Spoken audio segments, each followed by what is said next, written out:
Alors, le shiur, Be'ezrat Hashem, les refoua shelema pour mon papa, que Dieu lui donne une bonne santé, Raphaël Benjini, Betor She'ar, Holé Amecha Israël, tous les malades de Ham Israël, les fois votre maman, comment ça s'appelle? Victoria Boura Batmazal. Victoria Boura Batmazal, que Dieu lui donne aussi une bonne santé, et Be'ezrat Hashem, que cette maison soit toujours remplie de joie, de santé, comme elle nous reçoit, des bons gâteaux, qu'on vienne encore une fois avec plus de gâteaux pour avoir plein.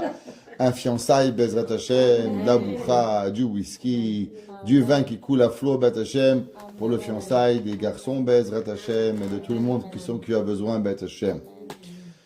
Alors, comme vous savez, on est à la dernière ligne droite de Pesach à Shavuot. Et à Pesach, on commence la Yetziat Mitzrayim. Et la question, elle se pose, quand est-ce qu'elle finit l'esclavage? À quel moment, Béhémet, le peuple juif, il a fini l'esclavage? Si vous allez dans la Haggadah, au milieu de la Haggadah, le Maggid, Saint Anna, celui qui a écrit la Haggadah, hein, au milieu, le Maggid de la Haggadah, il nous parle dans Parashat Kitavo, Arami Ovedavim, qui nous parle au moment où on a Nelly Bikurim, ce qu'on appelle Vidouï Devarim. Et Chachamim, il se pose la question, quel rapport?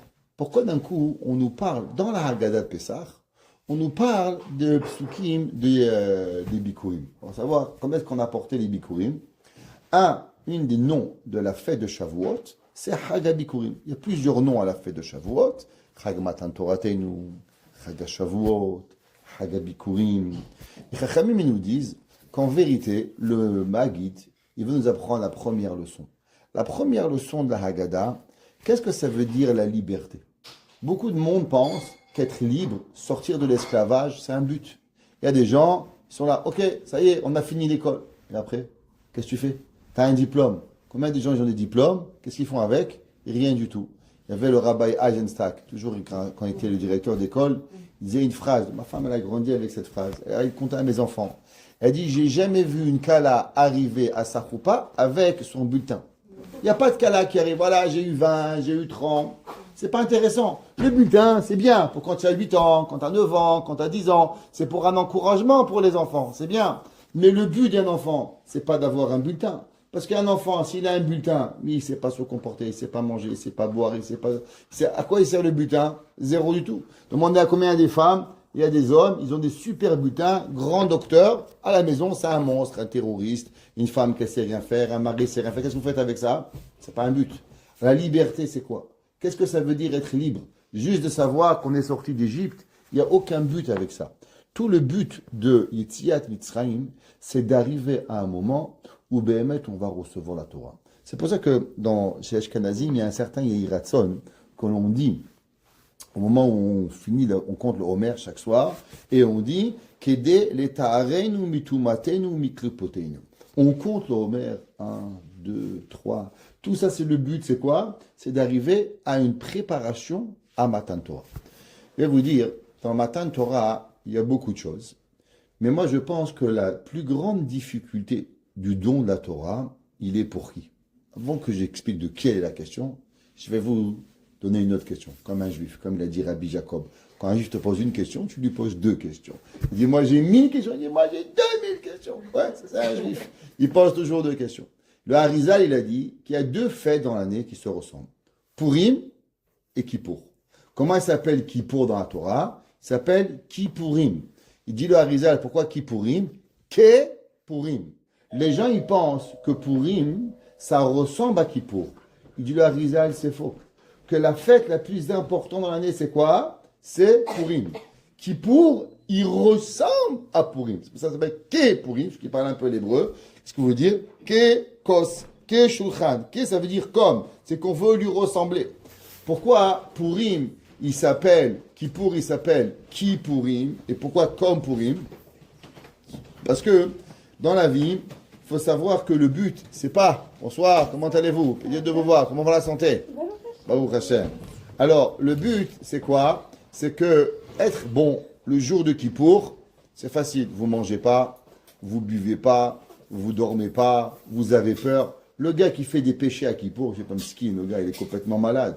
On est là toute la journée, 25 heures. Même la Shonara, tu dis pas ça, à pas de faire le maximum, tu as fait un peu une tzedaïm avec les doigts un peu plus haut. Ça, c'est le maximum que tu vas faire à Kippour. Ouais, Rabbi Nathan de Breslev, il disait, moi j'ai aucun problème de Kippour. Kippour, je sais exactement quoi faire. Mon plus grand problème dans ma vie, c'est de savoir faire mon Purim comme Akadosh Baruch Hu veut. Je ne sais pas ce que ça veut dire. Manger, boire, dormir, rigoler, être dans un niveau de sainteté tellement grand, mais tout en étant dans une vie normale. Ça, c'est la difficulté la plus grande qu'il va avoir. Pourquoi? Quand on a des paramètres et on sait exactement où tu vas pas, ce que tu fais pas, c'est pas compliqué.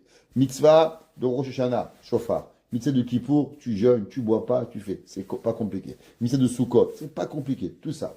Seulement, il y a une fête qui est très compliquée. Et je vais vous dire encore pour qui elle est la plus grande et la plus compliquée. La fête de Shavuot, c'est très compliqué. Il n'y a pas de mitzvah à Shavuot. Qu'est-ce que vous faites à Shavuot? Il n'y a pas de loulav, il n'y a pas de souka, il n'y a pas de trog, il n'y a pas de matzah. Bon, et la tarte au fromage. Ok, heureusement, Baruch Hashem, vous avez la tarte au fromage. Au moins, vous avez quelque chose à vous souvenir de qu'est-ce qu'il faut faire. Ça, c'est l'Ashkenazim. Les Tunisiens, vous oubliez, à part la là, il y a rien. Vous mangez pas le gâteau au fromage. Et la lirota 1000 bahts, c'est comme une euro de Hanouka. Et la lirota 1000 bahts, ni vous la goûtez, ni vous la mangez. Ma femme, elle achète et tout le monde dit, regarde, c'est bien, maman. Hop, au frigidaire. Après, vous avez acheté, vous n'avez pas mangé. Ok, on l'achète, c'est qui parce qu'il la mange. On a Ashkenazi, tu veux pas la carte au fromage? Elle vient de chez qu'est-ce qu'il mange? Non, ça va.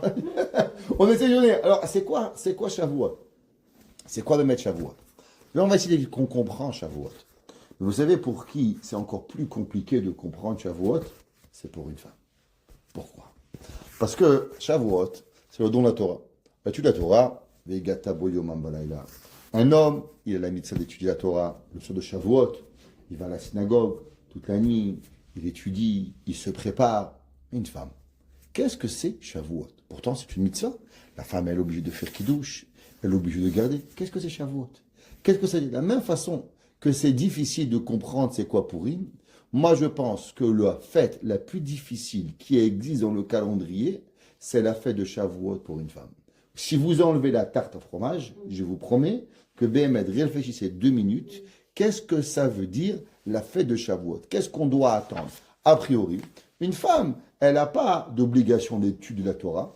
Elle doit connaître la halakha pour pouvoir faire. Un homme, même s'il connaît toute la Torah par cœur, il a fait le Shagatari, on raconte qu'il avait fait 1000 fois le Talmud. Vous savez ce que c'est 1000 fois? Il a vécu 88 ans. Ouais, ça veut dire que le gars, il faisait chaque année 100 fois. 100 fois, il a fait le Talmud. Comment c'est possible 1000 fois? Et encore, il répétait. Le Harizal, un jour, il a dit un mot dans son sommet, un mot. Il a demandé à Rabbi Chaim Vital, Rabbi, qu'est-ce que tu veux dire? Il a dit, si je t'explique ce mot, il faudrait 70 ans de ta vie pour que je t'explique. Il dit quoi? Il a dit oui, 70 ans de toute ta vie, tu vas pouvoir comprendre qu'est-ce que ça veut dire. Le Gaon de Vina. Le Gaon de Vina, l'étude de la Torah. Tout le monde pensait le Gaon. Son plus grand élève s'appelait Rabbi Chaim de Vologine. Les gens y pensaient. Rabbi Chaim de Vologine, il a dit, aussi grand qu'il était le Gaon de Vina, mais si avec la tête du Gaon, il aurait vécu 1000 ans, alors imaginez-vous que le Gaon de Vina aurait vécu 1000 ans, il a dit, le Rabbi Chaim de Vologine, qu'il aurait pu, peut-être, arriver au cours, dans le shiur du Rashba, mais il n'aurait jamais pu exister et comprendre un mot du Ramban. Le Ramban, trop grand. Alors, je ne vous dis pas Rif, je ne vous dis pas Rashi. Ramban, c'est déjà 100 ans après. Vous imaginez qu'est-ce que ça veut dire? C'est la Torah, elle n'a pas de fin. La Torah, elle est quelque chose qu'on ne peut pas comprendre. Comme on a dit souvent, au nom du Gaon de Vina. Le Gaon de Vina a dit, la Gemara a dit, que Shem shepartzufehem shonot, kardatehem shonot. On est ici 20. Il y a tous un différent visage. Même ma maman, une fille, on ne se ressemble pas. De la même façon que notre effigie est différente, notre tête, elle est différente. Combien il y avait de juifs au moment de Matan Torah? 600 000 hommes qui étaient au moment de Matan Torah. Hachem, il a parlé à chacun d'entre nous. C'est pas au global. Il n'a pas fait un package deal. Il n'a pas dit Ani Hachem Elokechem, Ani Hachem Elokecha. À toi. Hachem, il nous a parlé à chacun d'entre nous. On est sorti comme si que Hachem nous a parlé. On était sûr. Akadosh Baruch Hu, il m'a parlé. J'ai compris exactement qu'est-ce qu'il m'a dit. Et Hachem nous a donné la Torah. Comme la Torah, il a donné à Akadosh Baruch Hu 70 explications de la Torah à chacun d'entre nous. Combien il y avait de personnes? 600 000. Combien chacun en a compris? 70 pshat. 600 000 fois 70, ça vous donne combien? 42 millions. Il dit le Gaon, il y avait 42 millions d'explications qui ont été au moment de Matan Torah. Ça, c'est seulement dans le pshat. Après, vous allez dans le drash, dans le remez et dans le sod, vous arrivez à 168 millions d'explications sur chaque mot de la Torah, dit le Gaon de Vilna. C'est ce que c'est 168 millions. Je ne sais même pas si vous savez ce que c'est 170 millions de cure-dents. Ouais. Quelqu'un une fois, il a dit, vous savez ce que ça représente 6 millions? Il a ramassé juste 6 millions de trombones pour comprendre qu'est-ce que ça représente 6 millions. Moi, je vous parle de 168 millions de commentaires sur la Torah. Donc, je peux comprendre que je suis perdu quand je comprends Rashi. Je comprends, Béhémet, qu'est-ce que la Torah, elle peut exister. Mais qu'est-ce que ça veut dire pour une femme, Kabbalat Torah? Qu'est-ce que c'est? Qu'est-ce que ça veut dire? Moi, j'ai pas un chiyuv, moi j'ai un chiyuv de la Torah, mais une femme, elle n'a pas l'obligation. Pourtant, il y a des mitzvot. Qu'est-ce que ça veut dire Kabbalat Torah? C'est pas Kabbalat mitzvot. Il y a le don des mitzvot et il y a déjà le don de la Torah. Alors, qu'est-ce que ça veut dire Béhémet Kabbalat Torah? Le titre, c'est le don de la Torah au féminin. Qu'est-ce que ça veut dire?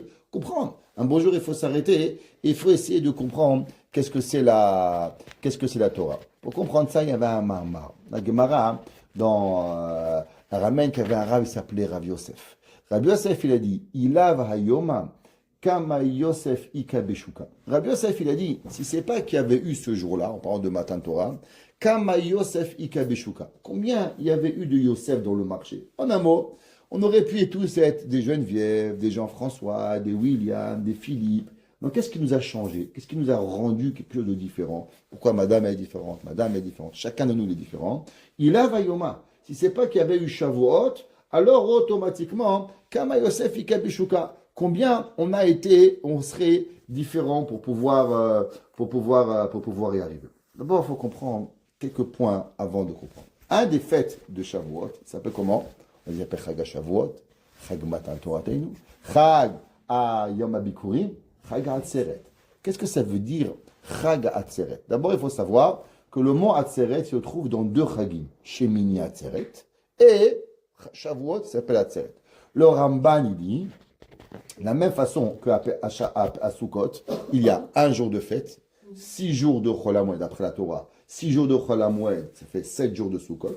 Et le 8e jour, c'est quoi? C'est Shemini Atzeret. Il demande le Ramban, pourquoi à Pessah, on ne fait pas Shechianu à la fin de Pessah?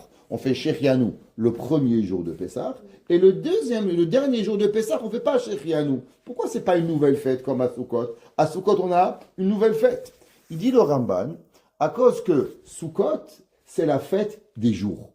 1, 6, 1. Pessah, c'est la fête des semaines. Qu'est-ce que ça veut dire? La première semaine, c'est 7 jours, c'est Yom Tov. Après, au milieu, il y a les 6 semaines de Homer, qui sont comme Chol HaMoed. Et d'après certains, c'est pour ça qu'on ne se coupe pas les cheveux pendant tout le Homer, comme on ne se coupe pas les cheveux pendant Chol HaMoed. Le Ramban, il dit que les 6 semaines de Homer en Pesach et Shavuot, ils sont Béhémet 6 semaines de Chol HaMoed. Et combien de temps il dure Shavuot? Shavuot, il dure Béhémet 1 jour, mais sa Kedusha, elle est 7 jours. C'est pour ça que, par exemple, par rapport au Korban, dans la Torah, on devait apporter un Korban Chagiga. Si, par exemple, Shavuot tombait Shabbat, qu'on ne pouvait pas apporter le Korban, combien de jours on pouvait apporter le Korban? 7 jours. On a Sheva Yemei Amilouin. C'est pour ça que les 7 jours après Shavuot, vous ne faites pas Tachanoun. Pourquoi vous ne faites pas Tachanoun encore 7 jours? Parce que pendant 7 jours après Shavuot, 6, 7, 8, 9, 10, 11, 12, ouais, tous les jours, ils sont encore Béhémet, un jour de Yom Tov. Donc c'est une semaine, 6 semaines, une semaine, c'est les jours. Non, c'est quoi Béhémet, la fête de Atzeret? Il dit le Targum, il dit que le fait de Atzeret, Atzeret veut dire un retour. Qu'est-ce que ça veut dire un retour? Pendant la Sukkot, c'est quoi le retour? On mange la Souka, 6 jours, la maison devient provisoire, et la Souka, elle devient la mitzvah principale. La Torah a dit, c'est où? Sortez midi ratrem de votre demeure et rentrez dans la Souka. On va manger la Souka, boire la Souka, se prendre la Souka, étudier la Souka, tout faire par la Souka. Il vient chez Shemini Atzeret. C'est quoi Shemini Atzeret? Il dit Taroum, rentrer à la maison. C'est quoi rentrer à la maison? Ça veut dire qu'on a un concept de rentrer, de devenir. Que veut dire Atzeret dans Shavuot? Durant l'exil d'Égypte, principalement, tous les goïms, qu'est-ce qu'ils veulent de nous? Ils ont une seule pensée, tous les goïms. Nous faire croire qu'on ne mérite rien. Prenez le catholicisme. Qu'est-ce qu'il est basé? La chrétienté, le catholicisme. Ils ont inventé que Dieu, Barminan, il s'est fâché avec nous, il a détruit le temple, et depuis, qu'est-ce qu'il veut? Il veut plus de nous. Il a choisi une nouvelle nation. Il a choisi le monde. On n'est plus maintenant, nous, Rabbi Shalom, le Hamanifra. Qui c'est qui est? Les goïms. Paro, qu'est-ce qu'il a essayé de tout faire?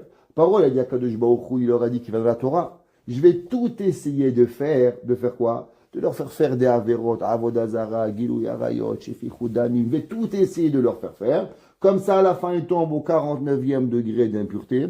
Et quand vous tombez au 49e d'impureté, alors vous serez plus capable de sortir. C'est pour ça qu'Akadosh Baruch Hu a dit, lo yachlu leit mamea. Akadosh Baruch Hu a dit, on n'a pas pu attendre même pas une seconde. Si on avait attendu encore une seconde en Égypte, on n'aurait été pas capable. Ça veut dire que la vérité, que le monde, qu'est-ce qu'il veut? Le monde, il a envie une seule chose. C'est que le peuple juif ne soit pas un peuple juif. Que le peuple juif devient comme tout le monde. C'est marqué que Shmuel Hanavi, vous savez que vendredi, c'est la Léloula de Shmuel Hanavi. C'est le 28 Iyar, c'est la Léloula de Shmuel Hanavi. Moshe ve'Aaron bechoanav ou Shmuel bekore shemo. C'était un jour très spécial pour prier pour les enfants, pour avoir tout ce que vous voulez. Le jour de 28 Iyar, Koach Masa Vegil et Amor, où Shmuel Hanavi est Niftar. Qu'est-ce qu'il a dit Shmuel Hanavi? Qu'est-ce qui s'est fâché contre le peuple juif? Quand les juifs, ils ont dit on veut un roi comme tout le monde, comme les goïms. Nous, les goïms?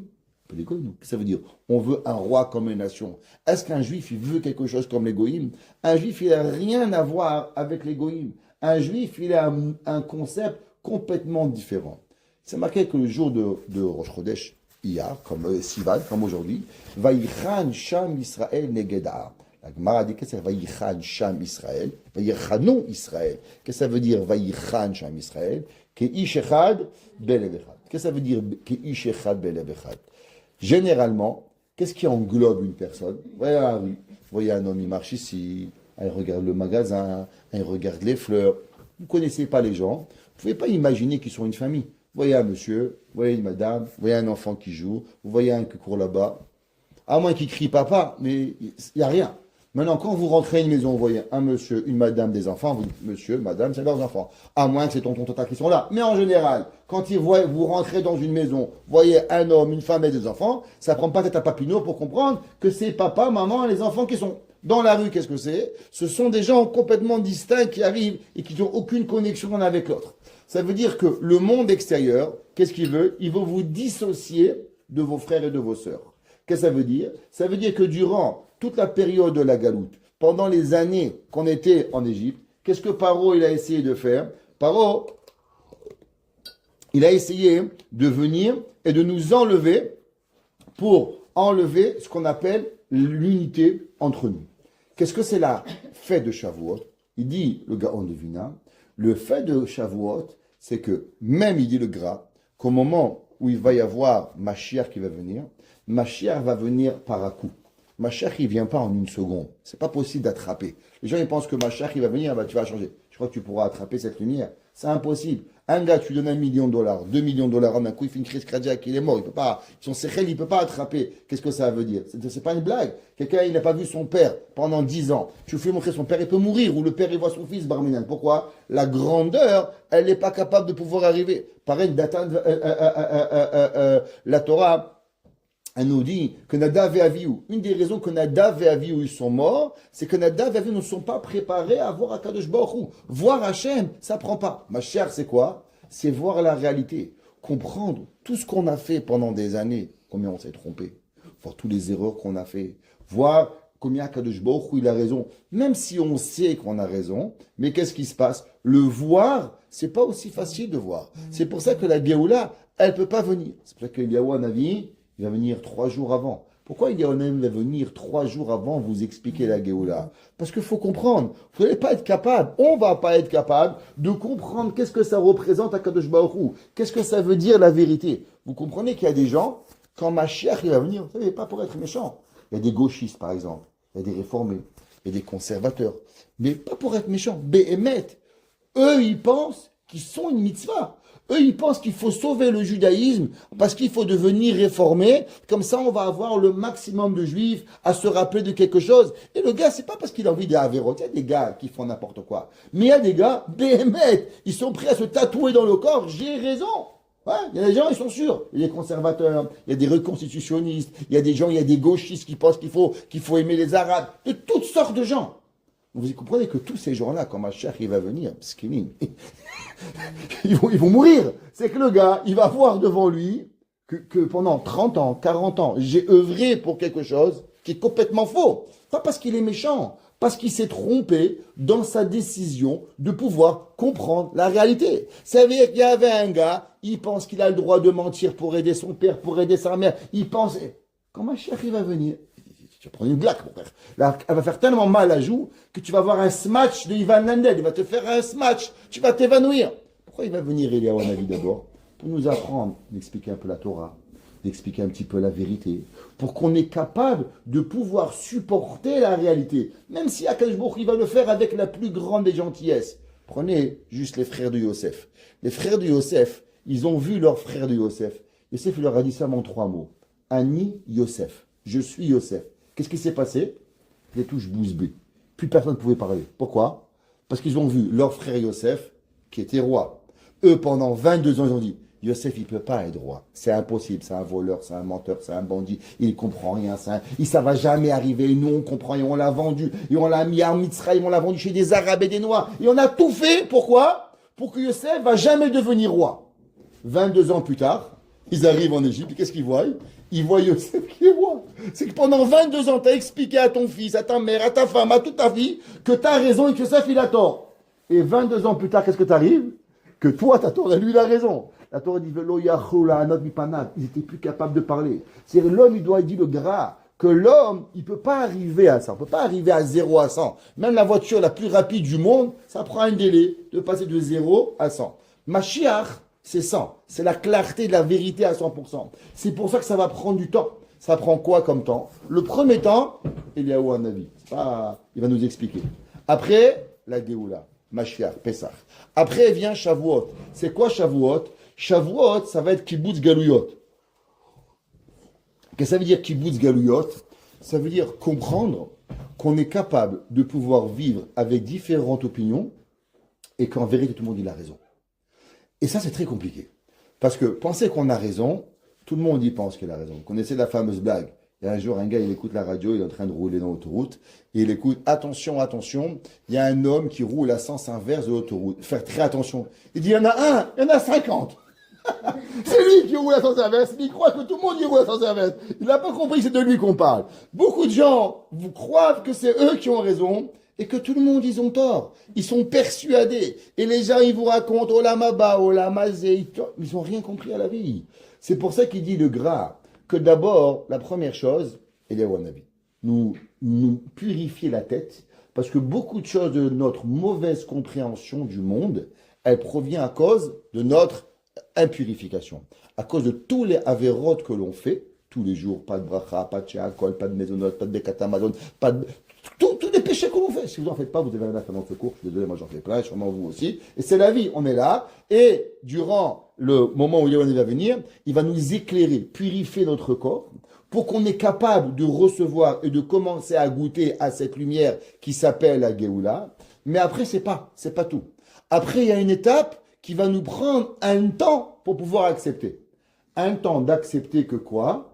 Que différentes personnes peuvent avoir raison et que différentes personnes ont possible raison et que tu n'es pas le seul à pouvoir arriver.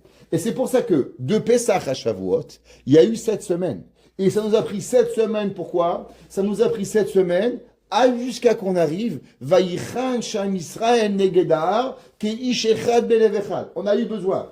Moshe Rabbeinu, l'ouverture de la mer Rouge. On a eu la manne, qu'on a dû manger la manne. C'est quoi la manne? La manne, c'était un aliment qui rentrait dans le corps et qui purifiait le corps à 100%. Le BR de Myriam. Le BR de Myriam, c'était comme les gens ils vont faire la dialyse, qui vous purifie le sang. Eh ben le BR de Myriam, c'était une dialyse. Tous les jours, vous buvez un verre d'eau, et vous nettoyez tout le système, toute l'impurification que vous avez. On a passé depuis le 15 de Iyar jusqu'à Aleph Sivan, 2 semaines à manger la manne. Pendant 14 jours, on a mangé la manne. Pourquoi? Pour que la manne, elle puisse purifier notre corps. Pour arriver à quoi? Pour que tu arrives à Aleph Sivan, Vayichan Sham Israël Negedahar. Que tu comprends que Ishechad Belev Echad. Maintenant, je ne comprends pas. Il y a Reuven, il y a Shimon, il y a Lévi, Yehuda, Issachar. Tu crois que c'est facile de comprendre que beaucoup de personnes ils ont raison? C'est une chose qui est très difficile de pouvoir accepter. C'est pour ça que le Gaon de Vilna, il dit que la deuxième Géoula, la deuxième partie, de pouvoir arriver à avoir Kibbutz Galouyot, ne pourra se faire qu'à Shavuot. Avant Shavuot, on aura la Géoula à Pessah, mais on sera encore éparpillé dans le monde, et seulement à Shavuot, on va rentrer à la maison. C'est pour ça que la fête de Shavuot, comment elle s'appelle? Atzeret. C'est quoi Atzeret à Sukkot? On dit rentre à la maison. Pareil, quand est-ce que tu vas pouvoir rentrer à la maison? Avec tout, ton père, ton frère, ta soeur, ton beau-père, ta belle-mère, tous les gens que tu es sûr qu'ils se sont trompés. Et que tu vas peut-être comprendre que peut-être c'est toi qui t'es trompé dans la vie. Et que tu n'es pas le seul à avoir raison. C'est là que ça va arriver à Shavuot. La première étape de Shavuot, c'est d'abord de comprendre que le monde ne se vit pas à l'extérieur. Tout le monde et toute la vie des Goïm, c'est seulement une seule chose, de nous faire croire que la vie se passe dans la rue. Qu'est-ce que ça veut dire se passe dans la rue? Esav. Qu'est-ce que Esav il faisait? Esav, il mangeait n'importe où. Esav, il tuait. Esav, il violait des femmes fiancées. Principalement, Chachamim, ils disent, qu'est-ce que c'est Avodazara, Gilou Yarayot, Shfichou Damim, d'une façon qui était très bizarre. Pourquoi Esav, il s'attaquait aux femmes fiancées? Pourquoi? La Gemara dit, bon, elle a roussot. Va prendre une femme dans la rue, va violer toutes les femmes du monde, t'es un violeur. Et ça, il n'y avait pas de problème. C'est quoi le principe de Esav? Ramim nous disent, comment il s'appelle Esav? Esav, il s'appelle Edom. Le Mirtav Minyahu Rav Dester, il dit, intéressant, que le mot Edom, c'est les mêmes lots que mode. Moda, en hébreu, la mode. C'est quoi la mode? La mode, c'est le monde extérieur. Tout ce que les goïms veulent, par définition, c'est que toute la vie, elle doit se vivre à l'extérieur. Comment on est avec les gens, comment on parle avec les gens, comment on est, mais la pommade, l'hypocrisie. Mais comment tu es à l'intérieur, ça c'est un autre monde. Tout le monde y connaît l'histoire qu'on a racontée souvent avec Aristote. Ouais, Aristote, un grand chacham, élève de Socrate. Socrate, il croyait en Dieu. Aristote ne croyait pas en Dieu. Mais Aristote, il avait des cours de morale. Les cours de morale, si vous lisez les livres de Aristote, comment il demande la morale aux gens, waouh! Vous n'allez même pas croire comment il demandait qu'on parle, comment on marche, comment on vit. Il ne fallait pas regarder en haut, il ne fallait pas. Chaque détail de la vie, Aristote, il avait à dire comment arriver. Le Rambam, il dit que Aristote, il est arrivé à l'intelligence juste en dessous de la prophétie. Ça veut dire que l'homme, il dit Aristote, il dit le Maïmonide, qu'il est arrivé au summum de ce qu'un homme, il peut arriver dans la Chokhmah. Comme ça qu'il est arrivé à Aristote. Et un jour, il y avait Aristote, il a fait un cours incroyable à l'université. Et un élève, il ne comprenait pas ce qu'il voulait. Il va voir Aristote, il toque à la maison, il sonne, et Aristote, il ouvre. Et il voit Aristote avec un homme, des hommes, des femmes et des animaux. Et vous comprenez. Et il le regarde. Je ne comprends pas. Toi, tu me dis qu'il faut que je abaisse la tête, que j'écoute pas, que je vois pas, que je mange pas. Et toi, tu vas avec des hommes, des femmes et des animaux. C'est complètement fou. Aristote, il le regarde, il lui dit, j'ai pas compris. C'est dans ma maison, je suis pas dans la rue. Qu'est-ce que ça veut dire? Ça veut dire que Aristote, il a dit, tu as raison. L'homme à l'extérieur, il doit avoir une façon de parler, il doit avoir une façon de vivre, une façon de réfléchir. Ça, c'est dehors. Mais à la maison, comment on se comporte? À la maison, tu fais ce que tu veux. À la maison, c'est chez toi. À la maison, va, homme, femme, enfant, ce que tu as envie, des animaux, des singes, des gorilles, des éléphants. C'est chez toi. Tu prouves rien à personne. Aristote, il avait la plus grande bassesse qui existe. L'homme le plus intelligent du monde. Pourtant, à la maison, comment il se comportait? Il se comportait comme le pire des animaux, qu'on ne pouvait pas comprendre que bon, il pouvait arriver. Qu'est-ce que c'est Matan Torah? La première base de Matan Torah à une femme, qu'il faut savoir, c'est exactement ça. Le monde, énormément de personnes, ils vont pouvoir être tsniout, faire plein de choses dehors. À la maison, catastrophe. Catastrophique. Je sais, les gens ils m'appellent. Rav, est-ce qu'à la maison, je peux mettre des pantalons? Est-ce qu'à la maison, je peux faire ci? Est-ce qu'à la maison, je ne comprends pas. Maison, dehors, pourquoi moi j'arrive chez moi à la maison, je me mets en short et je vais pénis? Moi, je suis rabat, j'étudie ma Gemara, tu viens chez moi à la maison, j'ai pas ta table de ping-pong. J'ai un sefer, j'ai un fromage, j'ai ici, j'ai pas le cachère dedans, le cachère dehors. Il y avait en Allemagne, il y avait un grand philosophe juif qui était réformé. Il a dit, il faut être dehors un bon goy et à l'intérieur un bon juif. Ça veut dire que, il avait voulu dire que l'homme, il pouvait avoir deux aspects, une bipolarité. La Torah nous dit, c'est pas ça la Torah. Qu'est-ce que c'est la Torah? La Torah, c'est comment on se comporte à la maison. Qu'est-ce que ça s'appelle Shavuot? La première mot de Shavuot, c'est quoi? C'est Chag HaAtzeret. Ça veut dire que quoi? Rentre à la maison. Est-ce que à la maison, il y a la Torah ou à la maison, il n'y a pas la Torah? On raconte qu'il y avait un jour, un enfant, toute la journée, il faisait comme ça. Il avait 2 ans. Comme ça. Tout le monde dit, waouh, c'est le Mashiach peut-être. Comme ça. Ils l'ont amené voir Abraham Kanevski. Abraham Kanevski, il a regardé, il dit à son père qui prie à la synagogue. Il dit pourquoi? Et d'où il sait qu'il prie comme ça? Il dit parce que tous les matins, son père, il prie à la maison et pas à la synagogue. Il embrasse des filines. Il dit à son père qui prie à la synagogue, il n'y aura pas de problème. Il n'est ni Mashiach, ni rien du tout. Le mec, il est là. Un enfant, qu'est-ce qu'il fait? Manque ici, manque d'où? Qu'est-ce que tu as? Où tu es? Tu pries à la maison, tu pries à l'Yeshiva, tu vas au collège. Qu'est-ce que tu fais? La première yesod de Matan Torah, la Torah nous dit quoi? La Torah nous dit qu'il faut rentrer à la maison. Qu'est-ce que ça veut dire rentrer à la maison? Ça veut dire que la première chose, c'est que la Torah, elle doit avoir une base. La Torah, elle doit être à la maison. Comment on fait kiddush? Comment on fait? Souvent, les gens, ils disent, Rav, mes enfants, Shabbat, vous savez, c'est long pour eux. Ils n'aiment pas faire Shabbat. Sukkot, ils n'aiment pas. Première chose, je demande, vous cuisinez Shabbat? Ah, ça veut dire, c'est compliqué. Moi, Shabbat, je cuisine pas. Je comprends pas. Tu cuisines pas, il n'y a pas à manger, c'est pas beau. Qu'est-ce que tu veux que les enfants pendant 25 heures, ils s'enferment à la maison? Qu'est-ce que tu crois qui va arriver? Tu rachètes des habits, ah bien, ça coûte cher. La vie, c'est quoi? Comment ça fonctionne? Il faut d'abord, cuisine, fais, je sais pas dit que tu dois cuisiner. C'est toi qui as à manger, c'est toi qui as. Est-ce que la maison, elle transpire le Shabbat, ou la maison, le Shabbat, il est saoulant? Si le Shabbat, si les mitzvot, ils sont là, c'est que le principe, on a kibbutz galuyot, que dans ma maison, j'ai la Torah qui est rentrée. Yom HaAtzeret, Chag HaAtzeret, le Ikar de la Torah, il se transmet à la maison. Je sais pas si les gens, qu'est-ce qu'il dit Shlomo HaMelech? Shma beni, Musar avicha, ve'al titosh, Torah timecha. Tous les mefarshim me demandent, je comprends pas. La maman, elle n'est pas chaya de Talmud Torah. Alors pourquoi on ne dit pas Shma beni Musar imecha ve'alitosh Torah avicha? C'est le père qui est chaya de Talmud Torah. Quand vous avez un enfant avec qui doit faire chazara les cours de Torah, Mishnah, Gemara, Halakha, c'est la maman qui fait la Gemara ou c'est le papa qui fait la Gemara? C'est le papa qui doit faire la Gemara. Alors pourquoi c'est marqué Shma beni Musar avicha ve'alitosh Torah imecha? La réponse, parce que le père, il peut faire 100 fois la Gemara, faire 50 Mishnayot. Mais vous savez qui c'est qui dit la Torah? La Torah, c'est pas seulement de pouvoir étudier. La Torah, c'est transpirer comment ça arrive, comment on transpire un shacharit, comment on transpire un mincha, comment on va. La maman, elle a un acte de plus, de pouvoir arriver et de pouvoir le faire. Le Ikar de Shavuot, c'est quoi? Il y a un midrash dans Targum Sheni de Megillat Esther. Targum Sheni, c'est il y a... on a écrit en araméen une traduction commentée sur Megillat Esther. Alors, dans la Megillat Esther, il faut savoir que la Gemara a dit que Haman, il s'est longuement débattu avec Achashverosh sur la problématique des fêtes juives.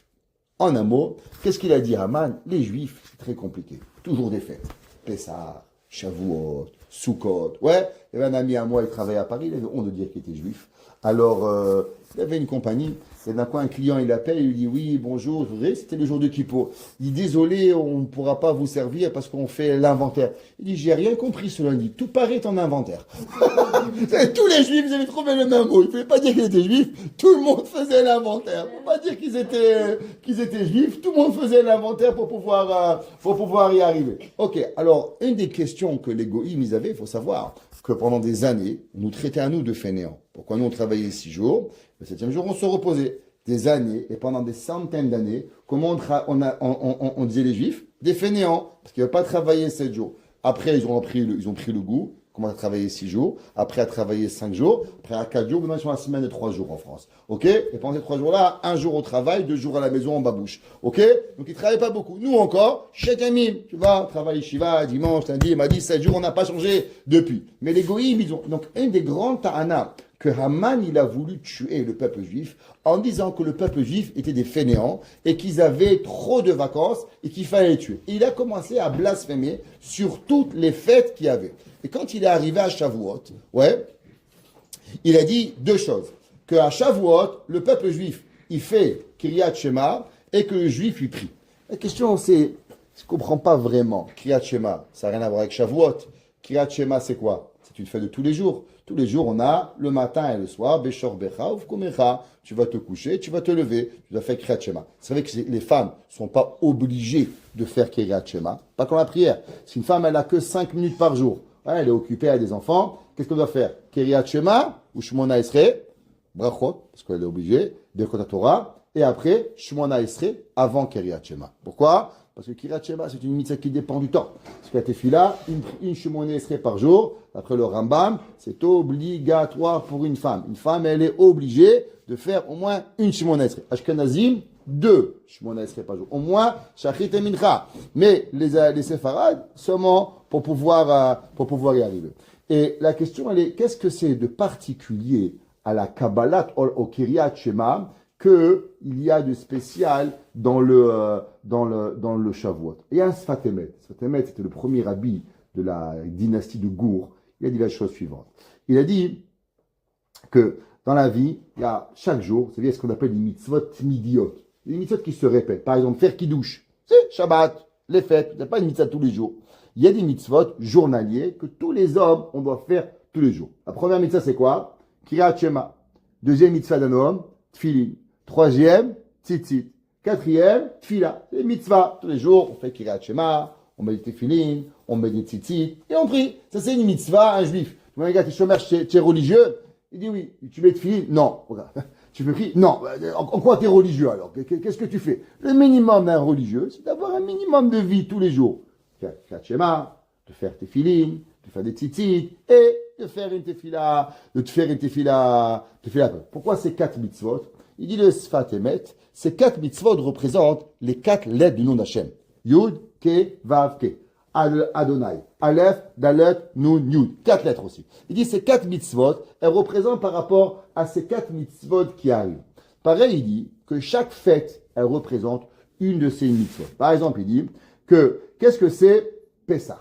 À quoi Pessah ça vient? Quand vous pensez à Pessah, à quelle mitzvah vous pensez?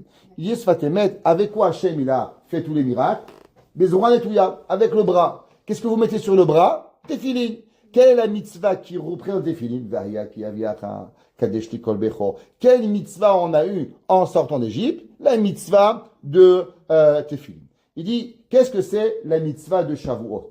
Il dit, mitzvah de Shavuot, elle représente Kiryat Shema. Pourquoi Kiryat Shema? Vous savez que tous les jours, qu'est-ce que vous dites dans Kiryat Shema? Asher Anochi Metzavecha Hayom. Quand Dieu vous a ordonné aujourd'hui, ou à Shavuot? Ce que Rashi dit, Vayum be'enecha kechadashim. Tous les jours, on doit imaginer que c'est Shavuot. Il y a une mitzvah, tous les jours que vous devez penser, comme si qu'aujourd'hui, Akadosh Baruch Hu vous donne une mitzvah. Mais non, pas hier, pas demain, aujourd'hui. Donc il dit le Sfat Emet, Shavuot, ça représente la mitzvah de Kiryat Shema. C'est quoi Kiryat Shema? Pour comprendre un peu plus. C'est quoi le Kiryat Shema? Kiryat Shema, c'est une mitzvah. Quand un homme il meurt, qu'est-ce qu'il fait? Kiryat Shema. Pourquoi un homme, quand il meurt, on fait Kiryat Shema? Pourquoi on ne lui fait pas faire, moi, je sais pas, la Shira, le Shet Chaï, c'est joli, beau. Le Shira Shirim. Pourquoi Kiryat Shema? Qu'est-ce que c'est? Quand un homme il se fait tuer, qu'est-ce qu'il dit? Kiryat Shema. C'est quoi Kiryat Shema? Qu'est-ce que vous dites? Shema Israël Hashem Elokeinu ou Hashem Echad. C'est quoi Hashem Echad? C'est que dans le monde, il y a plein de divinités, il y a plein de tentations. Manger, boire, dormir, du sushi, de la pizza. C'est bon tout ça. C'est magnifique. Les vacances, Miami, l'Australie, je sais pas, chacun avec où il veut, tout c'est beau. Mais à la fin, il faut que tu aies un but dans la vie. C'est quoi ton but? Le but, c'est quoi? C'est Akadosh Baruch Hu.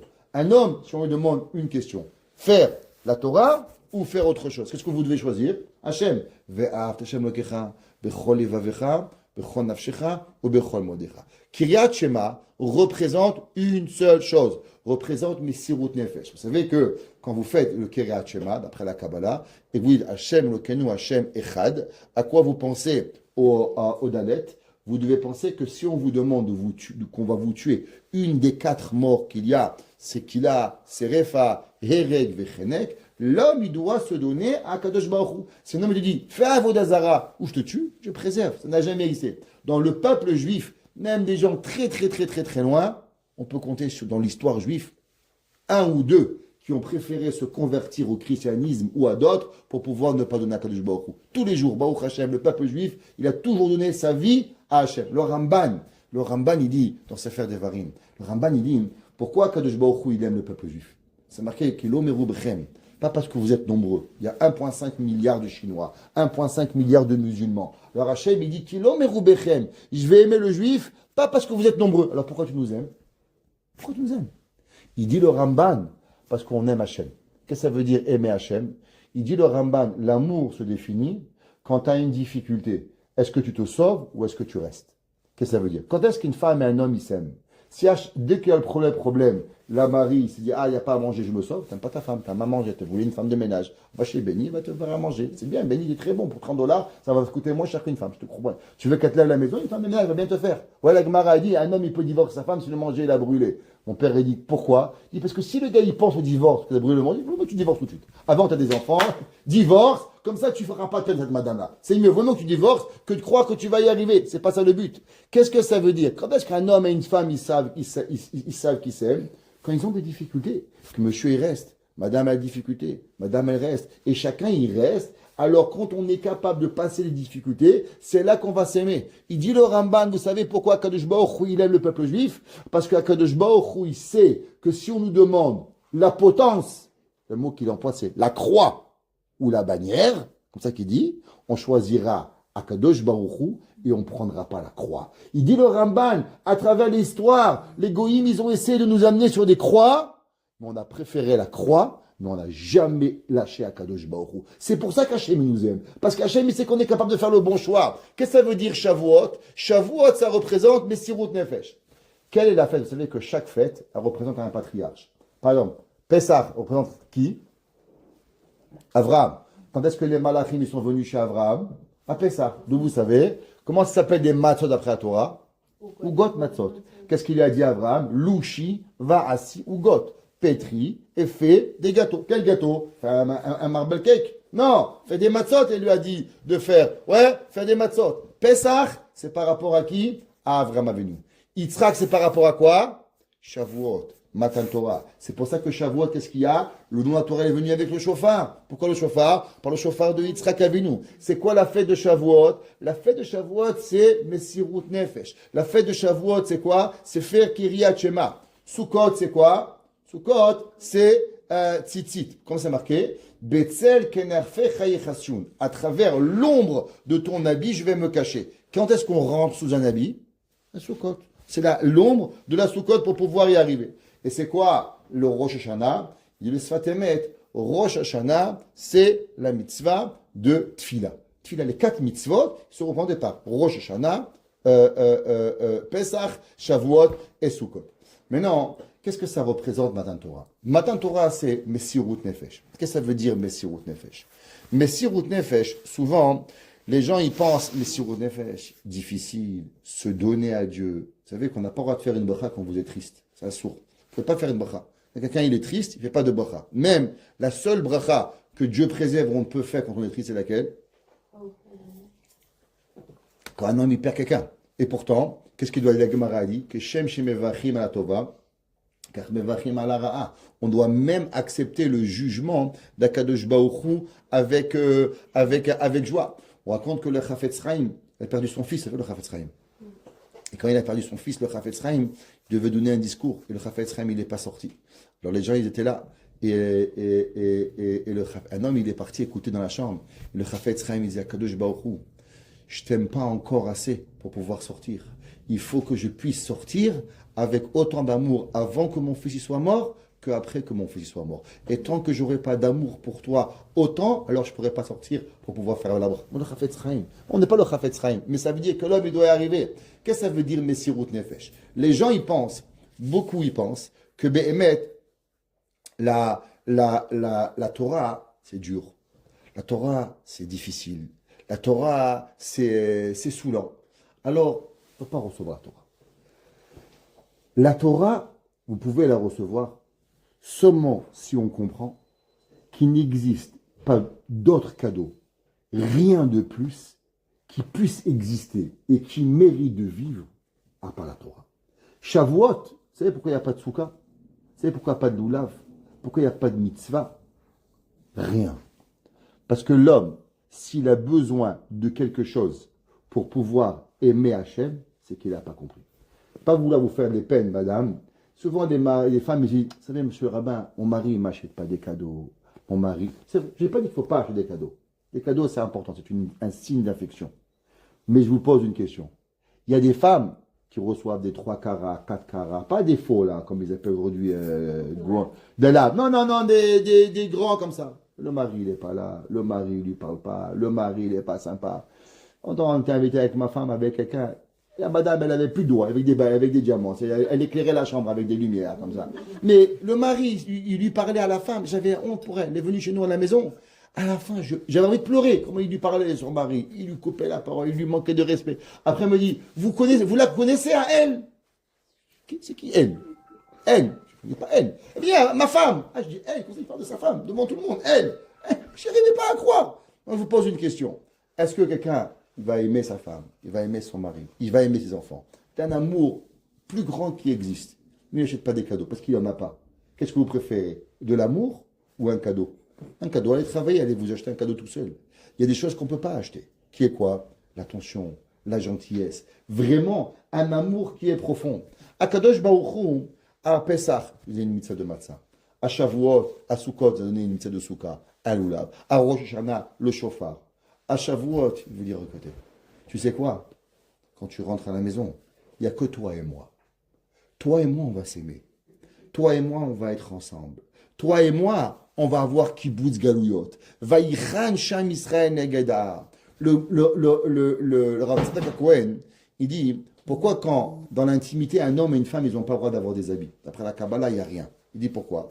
Il dit parce qu'un habit, c'est une supériorité. Un, il a un costume Pierre Cardin, l'autre, il a un costume, je sais pas, Louis Vuitton. L'habit, il crée une séparation. Comment c'est arrivé la marquette entre Yosef et ses frères? Un, il a reçu une tunique à $3, il a reçu à $5. Et ils ont fait la guerre. Ils se sont tués, se sont vendus. Pourquoi le soir de Pessah, la Kabbale a dit que les chassidim, et d'après certains, on met un habit blanc, qu'on s'habille en blanc, j'ai l'habit à blanc, pas de couleur, parce que tous les problèmes qu'on a supportés 210 ans d'Égypte et des millénaires de galoute, à cause de $2, le père, il a acheté un habit avec des striés, un blanc, et voilà, ça s'est arrêté pour arriver. L'habit, il crée quelque chose de quoi? Il crée une supériorité. Au moment où un homme et une femme ils doivent créer, quand on doit créer, qu'est-ce qu'on doit avoir? On ne peut pas avoir de limitation. On ne peut pas avoir de supériorité l'un envers l'autre. Si un, il a une supériorité l'un envers l'autre, alors il n'y a pas quelque chose qui peut les attacher. Il n'y a pas quelque chose qui peut être mechaber otam. Adam et Chava, pourquoi Kadosh Baruch Hu, je vous pose une question, il a créé Adam et Chava avant la Bria sans habit? Pourquoi Kadosh Baruch Hu ne peut pas leur créer un beau costume, Pierre Cardin? Kadosh Baruch Hu, il est le meilleur dessinateur au monde. Si Pierre Cardin, ou je ne sais pas comment il s'appelle, ils peuvent faire des costumes magnifiques, croyez-moi que Dieu il peut faire encore mieux. Prenez juste les oiseaux dans les eaux. Ils ont des pelures tellement beaux. Je t'abarre chez moi là, tu dis waouh, les couleurs blanc, marron, jaune. Je ne suis pas capable de créer un costume aussi beau à Adam et Chava. La différence, c'est qu'Adam et Chava, Kadosh Baruch Hu, ils avaient créé unis. L'unité, elle n'a rien besoin. Un homme et une femme qu'elle a besoin d'un cadeau, c'est parce qu'en vérité, elle n'est pas aimée par son mari. Un homme, regardez la Torah, est-ce que vous avez trouvé que Abraham Avinu, il a offert quoi que ce soit à Sarah? Rien. Est-ce que Yitzhak, il a offert à Rivka? Rien. Qui c'est qui a offert à Rivka?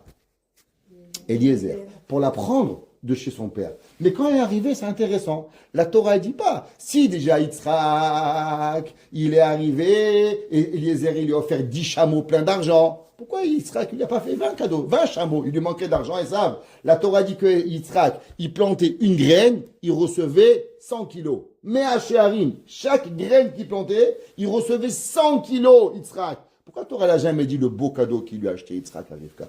Pourquoi Torah l'a fait que Yaakov, il est arrivé chez Rachel, pauvre comme Job? Pourquoi la Torah, elle n'a pas fait que Esav et Eliphaz, il n'a pas vu une petite bague comme ça, qu'il est passé dans la poche et il lui a donné? Pourquoi pas? Pourquoi pas? Pourquoi Moshe Rabbeinu, il n'a pas marqué dans la Torah qu'il a fait cadeau à sa femme, un cadeau? Jamais.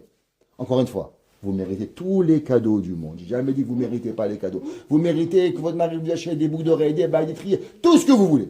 Mais vous demandez la question. On est franc. Pourquoi Akadosh Baruch Hu, dans toute la Torah, il ne parle jamais. Il parle qu'il s'aimait, qu'il rigolait, qu'il se parlait, de tout. La Torah dit que Jacob, il aimait Abraham, il aimait sa femme, tout. La Torah, elle parle de tout. Il n'y a rien de caché, à part les cadeaux. Pourquoi? Vous savez pourquoi?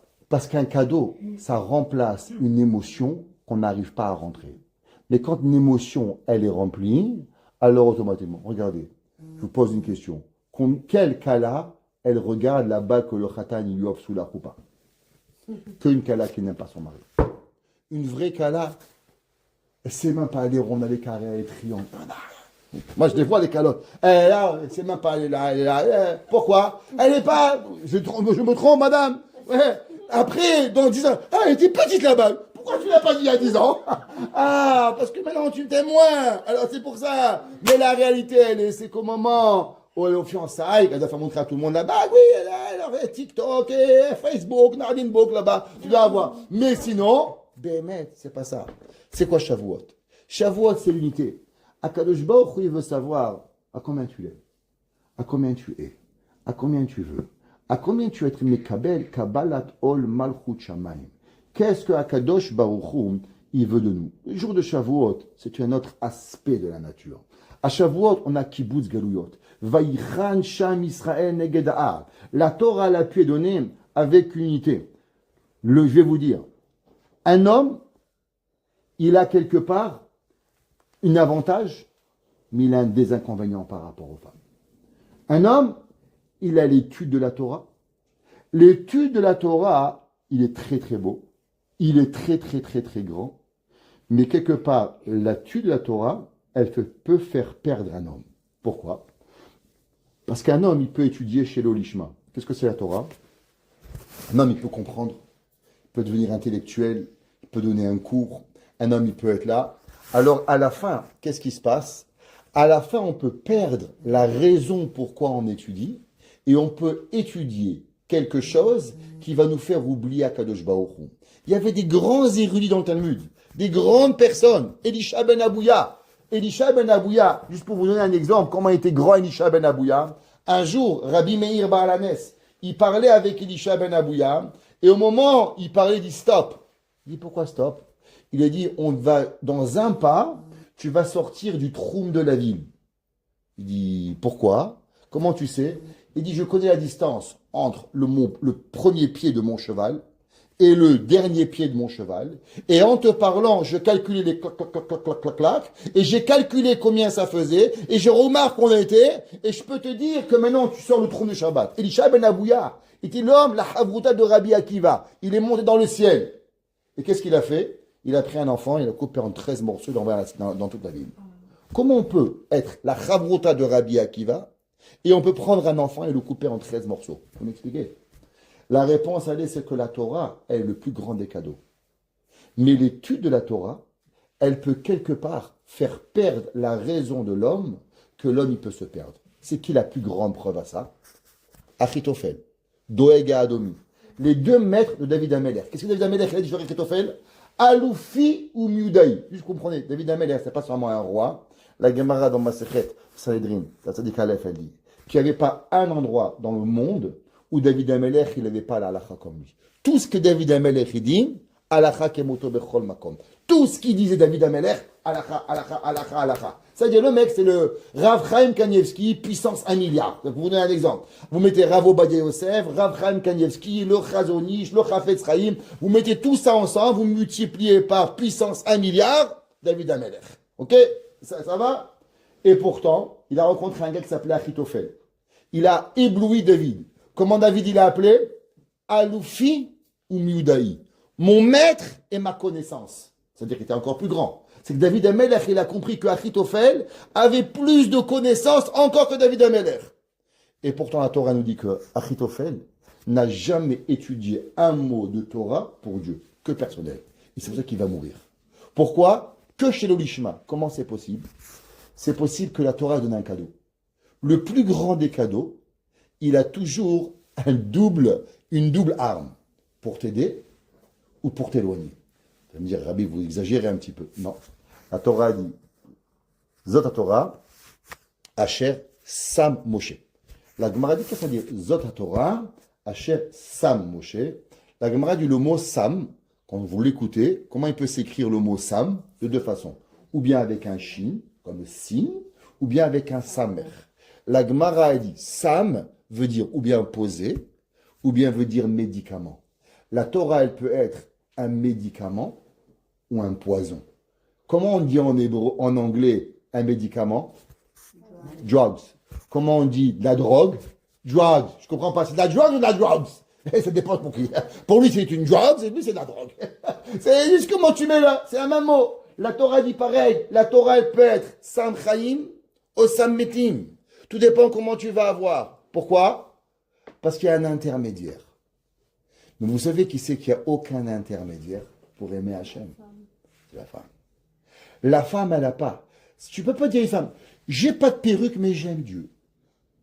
Ça marche pas. Je fais pas Shabbat, mais moi j'aime le bon Dieu. Quelqu'un pas Shabbat, j'aime. La réalité du fait qu'il n'y a pas de milieu, il n'y a que Akadosh Baruch Hu et toi. La Torah dit, Kotomar les bêtes Yaakov. Akadosh Baruch Hu, à qui il a d'abord enseigné la Torah? Aux femmes. Intéressant. Moi j'aurais dit non. Kota Gel les Béné Yaakov, les bêtes Israël, ve Kotomar les bêtes Yaakov. Pourquoi Akadosh Baruch Hu il est parti parler aux femmes d'abord avant de parler aux hommes?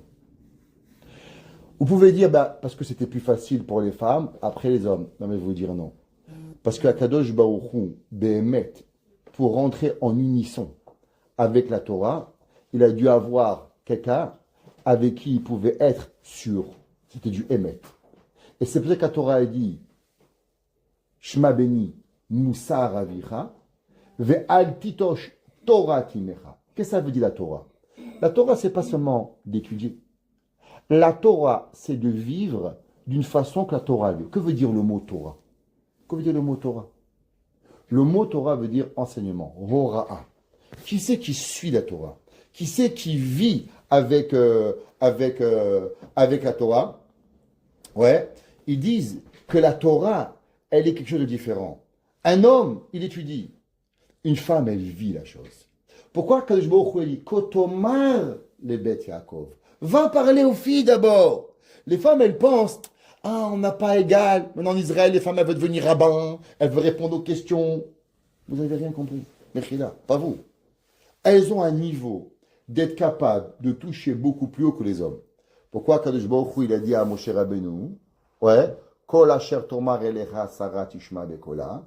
Et Rashi dit que Sarah était une plus grande prophète que Yaakov, que Abraham Avinu. Pourquoi? Pourquoi elle était une plus grande prophétesse? Parce que une femme, quand elle accomplit la mitzvot, et elle fait la messirut nefesh, et elle vit avec Akadosh Baruch Hu, alors elle est émette. Quand tu es émette, il n'y a pas de différence. Émette, c'est émette. Il n'y a pas. La Torah dit, émette keneve al timkor. Il ne peut pas y avoir de émette. Il n'y a pas de deux vérités. Ou c'est blanc, ou c'est noir. 99% de vrai et 1% de mensonge, ça s'appelle comment? Elle s'appelle du mensonge. Ça ne s'appelle pas la vérité. La Torah, elle est énorme. La Torah, elle est grande. La Torah, elle est majestueuse. Grâce à la Torah, on peut arriver à des choses que personne n'y peut avoir. C'est vrai. Mais il y a un grand danger avec la Torah.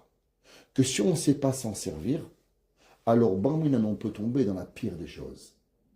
Tandis que si une personne, elle a Kabar Malchut Shamayim, elle comprend les mitzvot, elle comprend d'arriver. C'est quoi Atzeret? Atzeret, c'est le retour à la maison, quand on est dans le Midrash. Revenir à la maison. Qui c'est qui vit à la maison? Les gens, ils pensent que les hommes, quand ils disent Kvod Bat Melech Penima, c'est qu'on fait la ségrégation, on est sexiste, on veut que les femmes ne sortent pas. Shalom. La Torah. Oh non, qu'est-ce qu'il y a de plus beau qu'un homme, il ne veut pas donner à sa femme, sa femme, ses enfants, le judaïsme. Vous voyez toujours, est-ce qu'un homme, il peut être le plus grand rabbin du monde, il peut connaître la Torah, il va avec une moya, son fils, il est goy.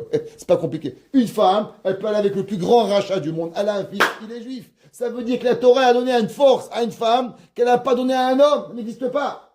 Alors qu'est-ce que ça veut dire? Ça veut dire que la Torah nous a expliqué qu'en vérité, où est-ce qu'elle se trouve la Kabbalat Torah? La Kabbalat Torah, elle se trouve quand on est à la maison. Comment on fait Shabbat? Comment on fait Sukkot? Comment on fait Pessah? Comment on fait? On raconte qu'il y avait un jour, la femme du le Rav de Brisk, il a dit à sa femme, tu sais, dans les portes, il n'y a pas de Chametz. Elle lui a dit, avec vous les hommes, on mange les Chametz à Pessah. Le Rav de Brisk. Elle était plus mahmir sur le Chametz que son mari. Et déjà le Rav Chaim de Brisk, il était un mahmir de chez mahmir. Qu'est-ce qu'elle lui a dit? Avec vous les hommes, on mangerait du Chametz à Pessah. Ça veut dire que la femme, elle comprend la mitzvah de comprendre, enlever le chametz, elle sait ce que ça veut dire. Une femme, elle comprend qu'est-ce que ça veut dire Sukkot. Une femme, elle comprend qu'est-ce que ça veut dire la cacheroute. Il y avait une grande rebbetzin à Londres. Elle disait, il n'y a pas quelque chose qui me fait plus peur que de cuisiner pour mes enfants. Elle dit, pourquoi? Elle dit, Dieu préserve un petit verre, j'oublie, et je fais manger à mes enfants. Je vais te mettre un thème, leur vie entière, de ne pas comprendre un Tosfot. Et elle dit, je fais un cours, je me trompe pas. Mon mari, Rabbi Akiba Eiger, pas Rabbi Akiba Eiger, ça va rien changer dans la vie. Mais moi, une erreur de cache-route, et j'empêcherai mes enfants de pouvoir comprendre la Torah, les Netzach Netzachim. Quand j'ai un enfant, elle disait, j'ai autant peur de rentrer dans ma cuisine que le jour du Kohen Gadol, le jour du Yom Kippourim. Comme ça qu'elle disait. Elle dit, ma cuisine, c'est la même avoda que de rentrer. Alors quelqu'un lui a dit, et quand vous repassez les chemises? Elle a dit, je pense que je repasse les chemises du Kohen Gadol. Parce que mon fils, quand il met une chemise blanche pour arriver à la yeshiva, alors j'imagine que mon fils est le Kohen Gadol avec sa tunique blanche. Comme ça veut dire que l'homme, c'est une forme de perspective, comment on voit. Est-ce qu'on voit la Torah? Comment est la Torah? Qu'est-ce que c'est? Alors, un jour, on raconte qu'il y avait un enfant qui n'aimait pas faire les brachot. Alors, il y avait un jour un rav, il est rentré à la maison, et le père, il a dit à ce monsieur, Kvodarav, mon fils, il n'aime pas les brachot. Vous avez un truc? Ouais, donne-moi un bonbon. Alors, le Rav, il amène un bonbon comme ça, et il lui dit, tu veux un bonbon? Il dit, bien sûr. Il dit, avant que je peux te raconter une histoire? Il dit, bien sûr. Alors, il dit, tu sais, quand on fait un roi, il se fait une couronne. Tu as déjà vu le roi d'Angleterre? Il dit, bien sûr. Et tu as déjà vu, sur la couronne du roi d'Angleterre, il y a un gros diamant. Il dit, tu sais? Il dit, oui. C'est d'où il vient? Il dit, il vient d'Inde. Il y a toute une polémique sur le diamant de la couronne. Il y a aujourd'hui tous les hindous, même le maire de Londres, de New York aujourd'hui, il a demandé au roi Charles III de rendre ce diamant à l'Inde. Ce diamant, il provient, à ce qui paraît, qu'on avait donné à une femme qu'on lui a volé, que l'Angleterre elle a volé en 1823. Il lui a demandé. Et tu sais, c'est un diamant. Donc tu sais que chaque diamant sur la couronne d'Angleterre, elle a une histoire. Un, il provient d'Afrique. Un, il provient d'Australie. Un, il provient de tel pays. Chaque diamant, on n'est pas parti au marché. Et à chaque fois, on prend un diamant et on le met. Tu savais ça? Waouh! Et tu sais, d'abord, il y a la couronne. Après, on fait des trous.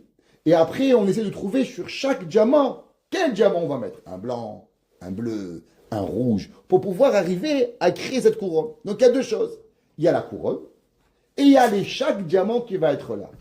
Wow. Tu savais ça? Il dit, non, je ne savais pas. Tu sais, quand on fait une bracha, il y a deux choses. Il y a la bracha. La bracha, c'est la couronne que tu fais pour Hachem. Et à part ça, il y a les diamants que l'on rajoute. Il a dit, oui. Et comment on met les diamants? Il a dit, les diamants, chaque fois que tu fais une bracha, et que quelqu'un, il répond Amen à ta bracha, alors il rajoute un diamant. Et plus tu fais ta bracha à voix haute, et plus tu fais la bracha avec Havana, alors tu mérites qu'il y a deux diamants. Il y a un diamant qui est fait par les hommes, et chaque fois qu'un homme il répond Amen à la bracha, alors tous les malachim qui sont autour, eux aussi peuvent rajouter un diamant. Alors Ravi prend, il lui donne le bonbon. Et l'enfant, avec toute sa kavana, il fait la bracha. Et il court à un moment, il dit, maman, t'as une pomme? Il dit, pourquoi? Il dit, je veux donner une autre couronne à Kadosh Baruch Hu. Ça veut dire, tu peux dire à ton fils 20 fois, fais la bracha. Oh, mais t'écoutes pas. mais tu peux lui rendre que la bracha, elle devient une couronne, et c'est la vérité. C'est marqué comme ça. Que la bracha, et répondre Amen, c'est un diamant sur la couronne d'Akadosh Baruch Hu. La question est, qu'est-ce qu'on veut?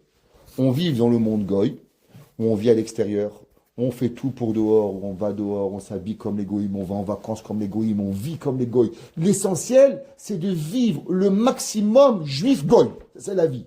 Aujourd'hui, le maximum des gens, qu'est-ce que tu veux? Vivre comme un goy. Manger comme un goy, vivre comme un goy, boire comme un goy, dormir comme un goy, en vacances comme un goy, en bateau comme un goy, tout comme un goy. De temps en temps, avec un petit peu. Essentiel, c'est que tu ne ressens pas un juif. Ça, c'est le monde extérieur. Ou bien, il y a un autre monde. C'est que par tous les moyens possibles, je veux vivre avec Akadosh Baruch Hu. Qu'est-ce que Hachem il veut de moi? Quelle est la volonté d'Akadosh Baruch Hu? Akadosh Baruch Hu, au moment de Matan Torah, il d'abord, on ne parle pas. À combien tu m'aimes? À combien tu es avec moi? Est-ce qu'on est ensemble ou on est séparés? Vaïchan Sham Israël Negedar. Si on est séparés, oublie, on ne peut même pas commencer. On passe ni Matan Torah, ni le don de la Torah, ni l'étape de la loi, rien. Si vous pensez qu'Hachem, il vous veut votre mal, je vous dis, vous commencez mal, ni la tarte au fromage, ni la tarte au beurre, ni la pkeila. Ça ne sert à rien, parce que vous pensez qu'Hachem, il veut votre mal. Le Maharal, il dit, un homme qui pense qu'Hachem, il veut son mal, il n'a rien compris à la Torah. La Torah, il ne veut pas ton mal. Hachem, il ne veut pas ton mal. La première chose. Comment tu te sens en relation avec Hachem? Est-ce que tu es conscient qu'Akadosh Baruch Hu, l'essentiel d'Hachem, c'est que toi et lui, on est en unisson. Un. Tellement, c'est que tu veux ni bijoux, ni bagues, ni cadeaux, ni rien. De Hachem, je veux juste qu'il m'aime. Pourquoi? Il dit le Rav, Nathan Schwartzvogel, il dit, vous savez, il y a une grande question dans le monde. Est-ce que vous avez déjà vu un homme qui a tout? C'est impossible. Le monde a été créé que l'homme ne pourra jamais tout avoir. Jamais, ça n'existe pas. Tu as un homme, tu ne peux pas être une femme. Tu as une femme, tu ne peux pas être un homme. Tu peux essayer de te changer aujourd'hui, ils font des opérations, mais tu ne peux pas être les deux, ça n'existe pas. Ok? Tu as un garçon, tu n'es pas une fille. Tu es riche, tu es pauvre. Tu es blanc, tu n'es pas noir. Tu es chinois, tu n'es pas japonais. Tu ne pourras jamais être tout, c'est impossible. Le monde a été créé que tu ne peux pas tout avoir. Tu as une Ferrari, tu n'as pas une Porsche. Tu as une Porsche, tu n'as pas une Bugatti. Tu ne peux pas tout avoir, c'est impossible. La question, elle est comment c'est possible qu'Hachem, il a créé un monde imparfait? Pourquoi? Parce qu'Hachem, il est parfait. Si Hachem, il est parfait, alors comment c'est possible qu'Hachem, il a créé un monde imparfait? Très grande question. En petite réponse, Chachamim me disent, tu penses que le monde, il est imparfait, tant et aussi longtemps que tu penses que tu diriges le monde. Mais si tu comprends qu'Akadosh Baruch Hu, c'est lui le maître du monde et que lui, tout est possible, alors automatiquement, le monde, il n'est pas imparfait, le monde, il est parfait. Parce que pour toi, c'est imparfait, mais pour celui qui l'a créé, qui est capable de tout, lui, il est parfait. Si toi, tu penses que toi, tu diriges le monde, alors le monde, il est imparfait. Mais si tu comprends que tu es en unité avec Hachem, et que Hachem, pour lui, tout est possible, alors pour lui, le monde, il est parfait. Parce que toi, tu penses que toi, tu dois diriger le monde. Alors le monde, il est imparfait. Mais le monde, il n'est pas pour toi, le monde, il est pour Akadosh Baruch Hu. Pareil la vie. À combien l'homme, il vit dans les mitzvot? À combien la personne, elle a envie avec Hachem? Si Hachem, il est avec moi, si Hachem, il me donne, si Hachem, je veux vivre à 100% d'avoir des mitzvot, alors le monde, il est dans un monde parfait. J'ai rien besoin. J'ai besoin d'aucune mitzvah. La seule chose que j'ai besoin, c'est la proximité avec Hachem. Plus je vis avec Hachem, et plus je suis heureux. Qu'est-ce que David Amelech, il a écrit? David Amelech, il dit, va ani. Kirvat Elohim litov. David Amelech, il a dit, qu'est-ce qui me fait du bien? C'est pas les voitures, c'est pas les maisons, c'est pas l'argent. David Amelech était milliardaire. Qu'est-ce qu'il a dit? Va ani. Kirvat Elohim. C'est quoi Kirvat Elohim? La proximité avec Hachem, elle me fait du bien. Il y a des gens, toute leur vie sont tristes. J'ai pas. Tu as pensé à juste que tu n'as pas. Mais que tu as pensé à une seule chose. Qu'Akadosh Baruch Hu, il est avec toi.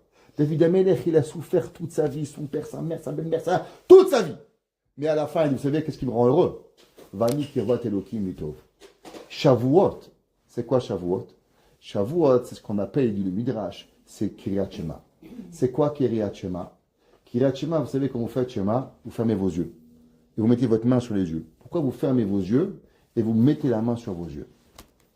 La réponse, on ferme les yeux, parce que quand un homme il veut se concentrer, alors automatiquement il ferme les yeux. Regardez, quand vous avez un sujet compliqué, qu'est-ce que vous faites? Vous fermez les yeux. Ah, je vois. Qu'est-ce que tu vois? Fermez les yeux. Ouais. Pourquoi? C'est parce que des fois, c'est tellement compliqué que le fait de voir la personne, elle te distrait. Tu dois fermer les yeux pour écouter juste sa voix, de façon à ce que la voix elle rentre dans ta tête et que tu es capable de voir. Donc, pour pouvoir voir, qu'est-ce que tu dois faire? Tu dois plus voir. Maintenant, tu n'as tellement pas envie de voir, c'est que tu veux t'assurer que tu vois pas, que tu mets la main pour s'assurer que tu vas pas les ouvrir les yeux. Et là, qu'est-ce que tu vas penser? Hachem Echad. C'est quoi Hachem Echad? Hachem Echad, ça veut dire qu'Hachem, il est unique, et Hachem, il est aussi avec moi, uni avec moi. C'est quoi uni? Que lui et moi, on est ensemble. Pourquoi? Parce qu'il n'y a plus de voiture, il n'y a plus de train, il n'y a plus d'eau, il n'y a plus de voiture, il n'y a plus de soleil, il n'y a plus de lune, il n'y a plus de maison, il n'y a rien. Il n'y a que moi avec Akadosh Baruch Hu. C'est quoi Shavuot? Shavuot, c'est de savoir qu'on est capable d'avoir la plus grande joie qui existe, juste parce que le fait qu'on est avec Hachem. Une personne, le jour de Shavuot, il se lève le matin, l'homme il doit étudier la nuit, l'homme il doit être là. Et tout ça, c'est seulement qu'une seule préparation, à une seule chose. À combien on est heureux d'avoir la Torah chez moi à la maison. C'est pour ça que la Torah te dit, d'abord Chag HaShavuot.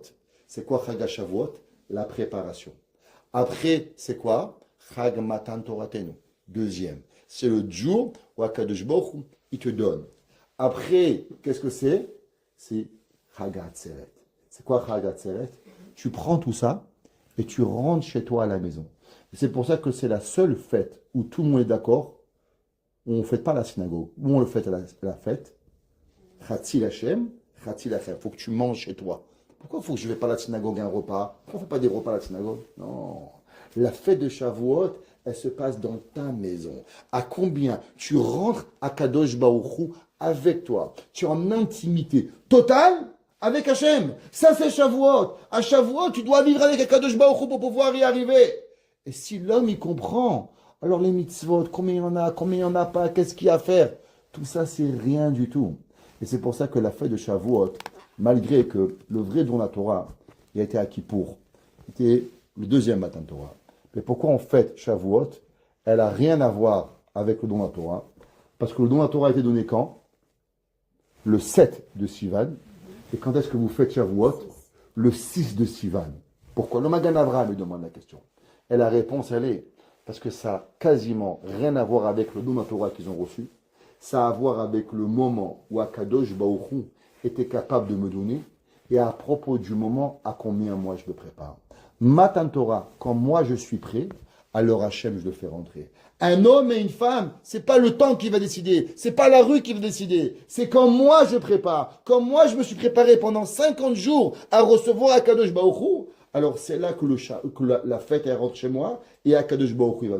C'est pour ça qu'Hachem, avant même de parler des mitzvot, avant même de parler de Talmud Torah, avant de parler aux hommes, à qui il est venu parler? Kotomar le Bet Yaakov. Pourquoi Kotomar le Bet Yaakov? Parce que cette proximité, qui a rien entre nous, juste de la hava, juste de l'amour, juste cette mitzvah avec qui on est, c'est les femmes. Les hommes, t'inquiète, il y a Torah, il y a arrivé, il y a déjà un middleman.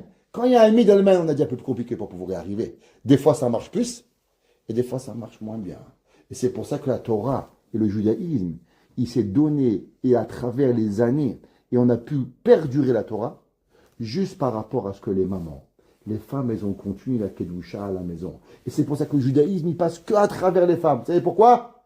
Parce qu'il n'y a pas d'erreur. Ou t'es juif, ou t'es goy. Ou t'es blanc, ou t'es noir. Ou t'es religieux, ou t'es pas. Au milieu, il n'y a pas. Le réformisme n'a pas marché chez les femmes. Ou t'es à droite, ou t'es à gauche. Pourquoi? Parce qu'on ne peut pas se tromper. Ou on fait, ou on ne fait pas. C'est ça la fête de Shavuot. Et c'est pour ça que la Kabbalah Torah, d'un côté, elle a l'air beaucoup plus difficile chez les femmes. Et d'un côté, chez les hommes, on sait ce qu'on a à faire. Mais de l'autre côté, elle a une mitzvah encore beaucoup plus facile. Parce qu'elle n'a pas de Torah pour étudier. Elle a juste la Ahava, Tachem et la Kabbalah, Ol, Malchut, Shamaim, qui rentrent nous et qui ensemble, Tachem, on s'en Bebiat, Goel, Tzedek, Bemera, Biamenu. Amen.